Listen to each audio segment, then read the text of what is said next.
ಒಂದು ವಿಡಿಯೋ ಹಾಕ್ತೀನಿ, ಈ ವಿಡಿಯೋನ ನೋಡ್ಕೊಂಡು ಬರ್ರಿ, ಮುಂದೆ ಮಾತಾಡೋಣ ಅಂತ.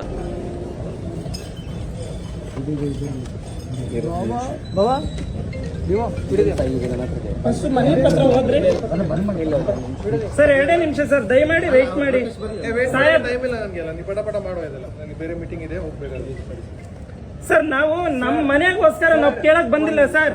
ಈ ಜಿಲ್ಲಾಡಳಿತ ವಿಡಿಯೋದಲ್ಲಿ ನೋಡಿದ್ದೀರಲ್ಲ, ಇವರು ನಮ್ಮ ಯಾದಗಿರಿ ಜಿಲ್ಲೆಯ DC ಜಿಲ್ಲಾಧಿಕಾರಿಗಳು. ಜಿಲ್ಲಾಧಿಕಾರಿಗಳ ಹತ್ರ ಒಂದು ಮನವಿ ಪತ್ರನ ತಗೊಂಡು ಹೋಗಿರ್ತಾರೆ. ಆ ಪತ್ರ ನೋಡೋಕ್ಕೂ ಟೈಮ್ ಇಲ್ಲ ನಮ್ಮ ಜಿಲ್ಲಾಧಿಕಾರಿಗಳಿಗೂ. ಕೇವಲ 1 ನಿಮಿಷ ಕೇಳುತ್ತಿದ್ದಾರೆ, 1 ನಿಮಿಷನೂ ನಿಂದಲಾರ್ದ ಅಲ್ಲಿಂದ ಹೋಗಿದ್ದಾರೆ.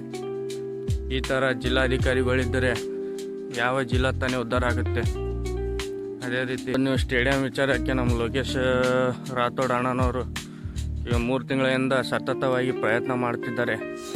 ಆದರೂ ಕೂಡ ಅವರಿಗೆ ಯಾವುದೇ ಥರ ಸಪೋರ್ಟ್ ಇಲ್ಲ. ಮನವಿ ಪತ್ರನ ತಗೋಬೇಕಾಗಿತ್ತು, ಒಂದು 5 ನಿಮಿಷಕ್ಕೆ ನಿಂತು ಮಾತಾಡ್ಬೇಕಾಗಿತ್ತು. ಆದರೆ ಏನು ಮಾಡೋಣ, ಆ ಅದು ಮನವಿ ಪತ್ರನೂ ತಗೊಳ್ಳಿಲ್ಲ. ಒಂದು 5 ನಿಮಿಷ ದೂರ 1 ನಿಮಿಷ ಕೂಡ ಇಲ್ಲಿ ನಿಂದಿರಲಿಲ್ಲ. ಅವ್ರಿಗೇನೋ ಕೆಲಸ ಇದೆ ಅಂತ ಅಂದ್ಬಿಟ್ಟು ಜಿಲ್ಲಾನ ಮೇಂಟೈನ್ ಮಾಡೋದು ಬಿಟ್ರೆ ಮತ್ತೆ ಅವ್ರಿಗೆ ಬೇರೆ ಏನು. ಈ ವಿಡಿಯೋನ ಆದಷ್ಟು ಜನಕ್ಕೆ ಶೇರ್ ಮಾಡಿ. ನಮ್ಮ ಈ ಯಾದಗಿರಿ ಜಿಲ್ಲೆ ಮುಂದೆ ಬರ್ಬೇಕಂದ್ರೆ ಇಂಥ ಅಧಿಕಾರಿಗಳು ನಮ್ಮ ಜಿಲ್ಲೆಗೆ